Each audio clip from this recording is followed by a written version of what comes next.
Bonjour à tous et bienvenue dans une nouvelle vidéo. Vous le voyez, vidéo un peu spéciale aujourd'hui. On n'est pas dans le studio, on est sur un circuit. Et quel circuit? Le circuit de Magny-Cours, de Nevers-Magny-Cours. Très content d'être là. On a été invité par Jacques Villeneuve et Patrick Lemarié pour la finale de Feed Racing dont vous avez certainement entendu parler. Ne vous inquiétez pas, on va tout vous filmer, tout vous expliquer. Pourquoi, comment, qu'est-ce qui se passe, quelles épreuves, qui roulent, qu'est-ce qui se passe à la fin. Vous verrez tout dans la vidéo. Allez, on vous emmène avec nous. Mercredi 30 juin, j'avais la chance d'être invité sur le mythique circuit de Magny-Cours pour suivre la finale de Feed Racing. Il s'agit d'une structure qui forme et sélectionne de jeunes pilotes pour tenter de leur offrir un avenir dans le sport auto. On appelle généralement cela un volant et cette pratique était très courante dans les années 70-80 avec notamment le volant Elf qui a révélé et aidé, entre autres, Patrick Tambay, Didier Pironi, Paul Belmondo, Olivier Panis, Eric Comas, Eric Bernard et puis également Alain Prost. L'avantage d'un volant, ce sont les faibles coûts. Percer dans le sport auto demande un portefeuille impensable pour un simple mortel, mais dans un volant, vous ne payez qu'un très faible coût à l'entrée. Et à l'intérieur, les conditions sont les mêmes pour tous, seul le talent et la progression parlent, pas l'argent. À l'arrivée, le gagnant du volant se voit offrir un siège dans une belle catégorie, une chose qu'il n'aurait jamais pu se payer tout seul. Feed s'inscrit donc dans cette longue lignée des volants et fait la part belle au talent et à l'humain face à l'argent. Les fondateurs de Feed Racing, les voici. À gauche, c'est Patrick Lemarié, ancien grand pilote français, réserviste et testeur pour Tyrrell et Barre en Formule 1, et lui-même deuxième du volant Elf en 1987 derrière Olivier Panis. À droite, c'est Jacques Villeneuve, champion du monde de F1 97, champion kart 96, vainqueur des 500 miles, etc. etc. Vous connaissez la bête. Les deux amis ont formé Feed en 2019 et pour leur deuxième édition, ils avaient 90 jeunes au départ et voici les 6 finalistes. Thomas Chibilla, 19 ans, né à Paris, coach de karting et simracer. Robert Dehaene, 14 ans, néerlandais, qui a déjà fait beaucoup de karting et de la formule, notamment de la formule Ginetta Junior en Grande-Bretagne. Enzo Peugeot, 15 ans, champion de France de karting FFSA Junior. Elliott Véron, 15 ans également, et deuxième du championnat de kart derrière Enzo Peugeot l'an dernier. Nicolas Moreau, 17 ans, qui a également fait beaucoup de karting. Et Thibaut Cazobon, 19 ans, qui nous débarque principalement du sim racing, notamment de la team de Romain Grosjean. Si vous voulez mieux les découvrir, j'ai mis leur compte Instagram dans la description, allez-y, c'est des crèmes. Voici donc le décor planté, vous comprenez le principe, il y a 6 finalistes, l'un d'entre eux gagnera sa place en F4 Italie. C'est parti pour la finale de Feed Racing, vue depuis les coulisses. Voilà, on est en direct de Magny-Cours, juste à côté de la piste. Vous voyez, les nuages sont menaçants. Donc on va voir s'il y a de la pluie ou pas. En tout cas, on se régale.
Pour l'instant, donc, les pilotes à nouveau vraiment les mécanicien encore.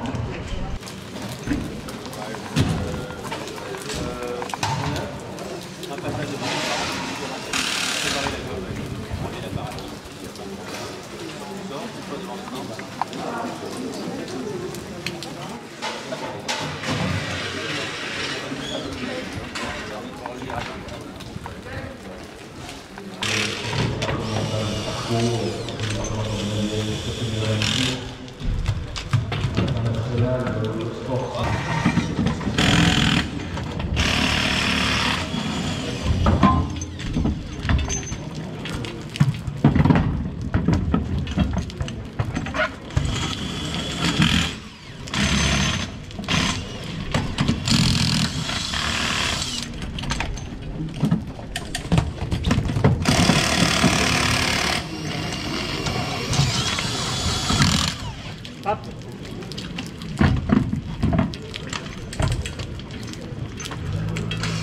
Je pense que c'est aussi de Nevers Manicourt et bien présent dans cette petite ville.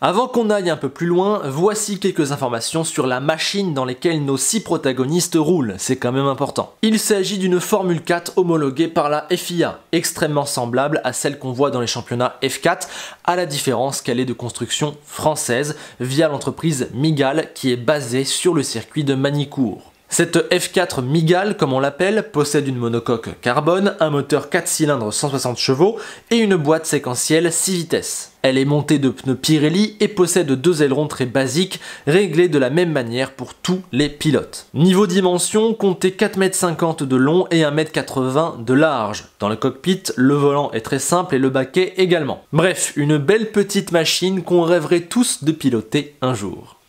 Premier duel, les pilotes vont faire 5 tours chronométrés.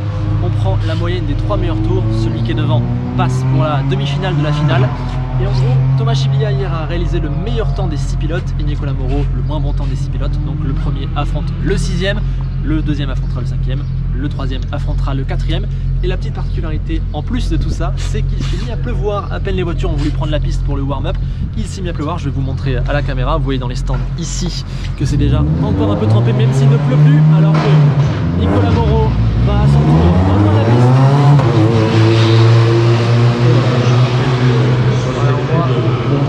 On voit de l'eau soulevée et quand on regarde sur la ligne droite ici à Magny-Cours, il pleut, enfin il pleut plus, mais c'est trempé, donc ça va être intéressant.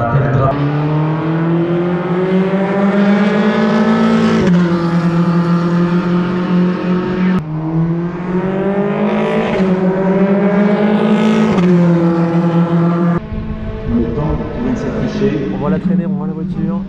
On a négocié lycée le dernier virage de ce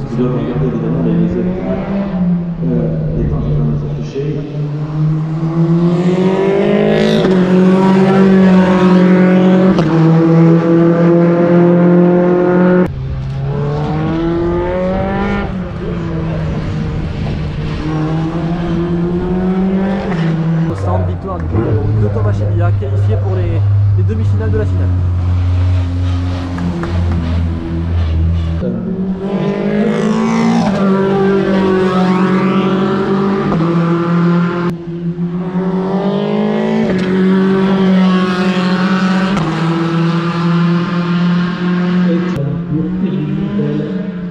Et Mygale, partenaire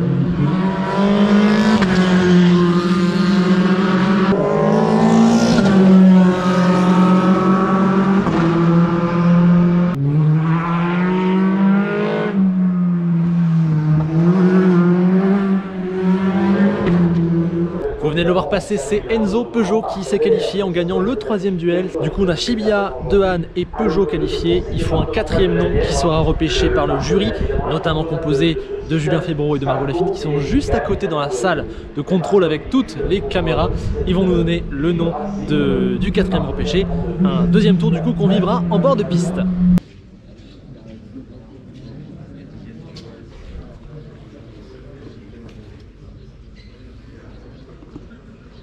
Et nous avons repêché, avec Serge et Julien, Elliot Véran. Bravo à lui, bravo à tous. Bravo à Thibaut, aux autres participants qui n'ont pas été repêchés, nous en sommes désolés. Et la finale va être belle. parce que les vendredis, le Tour de France, ça reste une partie de l'année, bien et que quand même traverser l'année. Le vendredi, samedi, le championnat de France se fait en retard. Pour cette 2e manche de la finale, nous avons eu la chance de faire le tour du circuit de Magny-Cours dans un minibus en longeant la piste. Cela nous permet de visiter cette magnifique piste et de voir les voitures sous tous les angles, des images splendides, surtout dans ces belles conditions trempées. Merci donc à Feed Racing pour l'immense confiance et à l'équipe de com de Manicourt pour son extrême gentillesse.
Et oui les amis, après ces images magnifiques du bord de la piste, la deuxième manche a été très tendue. Au final, le néerlandais Robert De Haen a battu Enzo Peugeot et Elliot Véron a battu Thomas Chibiya. Les deux se retrouvent donc en finale pour un duel qui s'annonce vraiment très serré et vous allez voir, ça l'a été encore plus qu'on ne le pensait. Ils sont juste là, ils rentrent dans leur F4. On va voir ce que ça donne pour cette finale qui va partir, toujours le même principe. 5 tours et la moyenne des 3 meilleurs tours qui va départager le vainqueur et le grand gagnant de Feed Racing qui remportera un paquet en Formule 4 italienne pour l'an prochain. On va voir c'est dans quelques instants, on va suivre ça.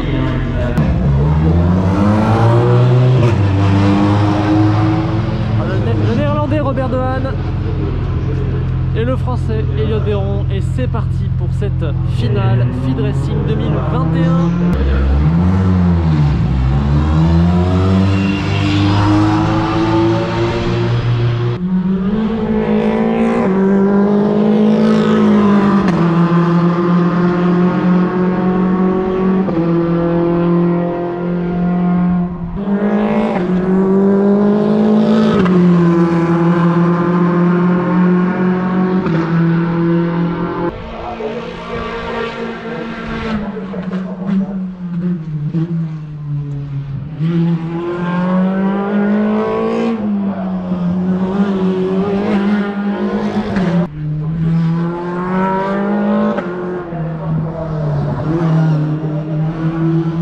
C'est une énorme finale, ça se bat très fort entre Robert De Haen et Elliot Véron.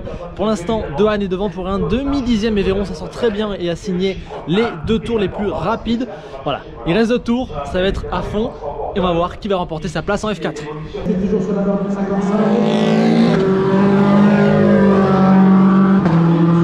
Attendu 56, 119, 0,92 qui les sépare.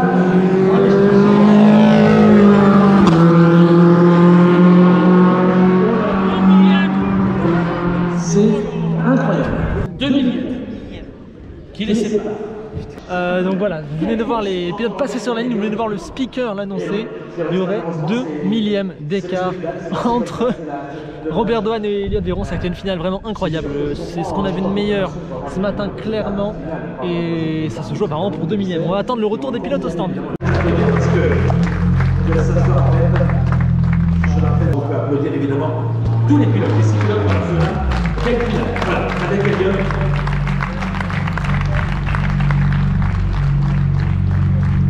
Voilà, je laisse le son Julie, parce que là c'est au contact serré pour, je rappelle donc que cette finale entre ces 2 pilotes, c'était voilà, Papa qui est en train de saluer évidemment pour ce jeune éternel de pilote. Et donc le grand vainqueur du volant Feed Racing 2021 est Robert De Haen, et on peut le féliciter. Ça se joue à 2 millièmes de seconde. Donc un immense bravo également à Elliot mais pour 2 millièmes de seconde, c'est Robert qui emporte le volant. Félicitations. C'est donc le néerlandais Robert De Haan qui s'impose dans cette finale Field Racing et qui conduira en F4 italienne l'an prochain. Il n'a que 14 ans mais mesure déjà 1,87 m et il m'a totalement impressionné dans son aisance et dans son calme. On aurait dit qu'il avait 10 ans de plus et qu'il maîtrisait tous les éléments. D'ailleurs, vous l'avez vu quand il rentre au stand, pas d'effusion de joie, c'est très mesuré, c'est très calme. Il répond à Julien Febvreau en anglais, il monte sur le podium avec beaucoup de classe. Attention à ce jeune-là, il paraît très prometteur. Bravo aux 5 autres participants, notamment Elliott Véron qui n'échoue qu'à 2 millièmes au temps moyen sur 3 tours. Ça doit être très dur à encaisser, mais Elliott pourra se rassurer, le jury avait raison de le repêcher, il a fait une très bonne finale. Jacques et Patrick lui ont offert un test en NASCAR et il a obtenu un volant en F4 française grâce à ses performances. Bravo Elliott. Notre journée à Magny-Cours pour Field Racing touche donc à sa fin, mais restez jusqu'au bout, il y a un petit bonus. Avant de vous quitter, je remercie une nouvelle fois Field Racing pour cette opportunité exceptionnelle, pour leur gentillesse et pour leur confiance. Et c'est la même pour toute l'équipe de Magny-Cours, notamment le secteur communication qui nous a accueillis comme des rois, encore merci. Ce qui m'a vraiment énormément plu lors de cette expérience, c'est la grande accessibilité de toute l'équipe du circuit et de Field Racing. On sent que c'est une grande famille, ils laissent venir les gens, ils laissent filmer, ils laissent bouger, c'est un vrai régal. On sent que tout le monde est dans le même esprit familial et malgré les grands enjeux et les pilotes super jeunes, il n'y a eu aucun problème. Un vrai régal, c'est l'ambiance des circuits comme on pourrait l'imaginer dans le bon vieux temps. J'espère que ce vlog vous aura plu, qu'il vous aura permis de voir ce qui s'est passé de l'intérieur et que vous en aurez appris plus sur Field Racing. Je vous invite aussi à aller dans la description, vous y retrouverez des petits bonus, notamment les articles écrits par Perceval sur Formula. Il était également présent, on s'est bien entendu, je lui passe le bonjour et allez voir ses articles sur la finale. Allez, avant de vous balancer le bonus, je vous demande de liker et partager cette vidéo si elle vous a plu. J'y ai mis beaucoup de travail, beaucoup d'envie, beaucoup de volonté. Si elle vous a plu, ça me fera chaud au cœur. Et on se quitte donc avec une interview de Thomas Chibilla et Thibaut Cazobon, respectivement 3e et 5e de la finale, qui nous parlent de leur finale, de leur expérience de feed, de l'argent dans le sport auto. Bref, une belle interview avec ces deux jeunes pilotes. J'ai commencé Field Racing début mars, parce qu'il y avait eu plusieurs stages pendant 2020-2021, avec le Covid, etc. Ça a un peu été rallongé. Du coup, j'ai eu mon premier stage en mars 2021, cette année. J'y suis rentré en partie parce que je suis dans la Romain Grosjean eSport. Et donc, on a eu on a été un peu aidé pour rentrer dans le field surtout. Donc, du coup, on s'est retrouvé là. J'ai 19 ans, je viens de Paris et puis j'ai fait du karting de mes 7 à 16 ans et j'ai arrêté parce que j'avais plus de moyens. Et voilà. Pour mon cas, donc comme Thomas, j'ai 19 ans, donc je viens du sud-ouest et par contre à côté de Pau, à côté de Lourdes exactement. Donc voilà, donc j'ai commencé pas comme Thomas avant le Covid, donc il y a très longtemps, là, plus d'1 an. Donc on a eu un gros gap entre le moment où j'ai commencé mon jour 1 et maintenant, parce qu'il y a eu le Covid qui a fait un gap. Après voilà, donc j'ai fait très peu de karting, j'ai très peu d'expérience en réel, donc vraiment je suis là, je découvre entre guillemets, c'est un peu une nouvelle expérience. Et je suis comme Thomas aussi à la Rive-G, donc à la team de Romain Grosjean, et j'y suis totalement grâce à la team, parce que sinon il est possible pour moi de rentrer. C'est quand même un petit billet. Dans le sport auto, c'est un petit billet, c'est pas cher. Mais pour monsieur tout le monde, ça reste un bon gros billet quand même. Mais pour moi, c'est vraiment une formation. C'est pas uniquement qu'un volant, c'est vraiment une formation où on apprend des bases, on repart de zéro, même les gens qui ressortent du karting, on apprend tout de zéro, on repart de zéro. C'est une Formule, c'est différent, on apprend vraiment la technique au niveau du freinage, de trajectoire, de tout. Et c'est à ce niveau-là où Field Racing est très fort, c'est que vraiment on a des coachs qui sont superbes, ils sont vraiment très proches de nous. Jacques et Patrick qui sont proches aussi de nous, c'est vraiment comme une petite famille où on apprend tous ensemble. Et en plus, c'est des gens de qualité, ils savent de quoi ils parlent et ils nous apprennent très vite. Ouais, c'est surtout qu'ils savent s'adapter à plusieurs types de pilotes parce qu'il y a des pilotes comme Thibaut qui n'ont pas eu du tout d'expérience en réel. Et puis il y a des pilotes qui sont multiples champions de France et champions du monde de karting. Donc voilà. Et non, on est arrivé surtout sur les premiers stages, ils ont super bien géré, c'est-à-dire genre que chaque pilote, un par un, ils notaient à chaque fois quand on roulait, ils avaient un petit papier, etc. Et puis en débrief, chaque pilote par pilote, il nous disait ce qui allait pas, comment le faire, avec plein de tableaux, on avait des trajectoires, des freinages, surtout le freinage, parce que bon, en karting, un freinage, on appuie, hop, avec le poids, ça freine tout de suite, mais bon, sur une formule, il est à 500 kg à freiner.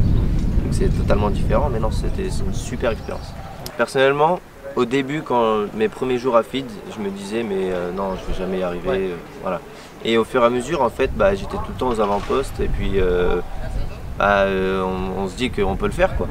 Et puis arrivé ici, c'était pareil, je me sentais super bien. Hier, pareil, j'étais super bien, premier, deuxième, premier. Et puis du coup, j'espérais plus que troisième, quoi. Et puis bon, c'est pour ça que je suis quand même déçu. Mais bon, pas grave, c'est la vie. Et après, bon, pour mon cas, quand on m'a dit que j'allais faire FID, on m'a dit objectif c'est finale. Avant tout parce que je viens de rien, je commence. Et donc la finale déjà c'était un gros point, c'était un objectif. Mais voilà, on a eu beaucoup de journées, beaucoup de sec que du sec. Et à force de rouler, j'ai vu que je pouvais être bien dans le rythme très vite et être bon. Donc à la fin, au début, mon objectif était juste d'être en finale au début. Mais allez, après 5 jours, je voulais carrément être podium, minimum podium. Bon aujourd'hui, bon, il a plu, c'est comme ça, mais bon voilà, on peut rien y faire. On peut être dégoûté, on peut en être dégoûté parce que quand on sait qu'on a le talent et qu'on est bloqué clairement par l'argent et par les budgets, et à contrario quand on voit des gens qui ont moins de talent, il faut être honnête, et qui ont les budgets pour continuer, on peut être énervé. Le problème c'est que le monde est devenu depuis quelques années, une dizaine, une vingtaine d'années dans le sport automobile et comme ça, on peut rien y changer. Hein. C'est les grands monsieur du sport automobile qu'il y avait avant se sont retirés, c'est eux qui, on va dire, amenaient les pilotes talentueux avec les multiples volants qu'il y avait à l'époque. Aujourd'hui, heureusement que Patrick et Jacques Villeneuve ont pu refaire un volant type à l'époque. Mais sinon c'est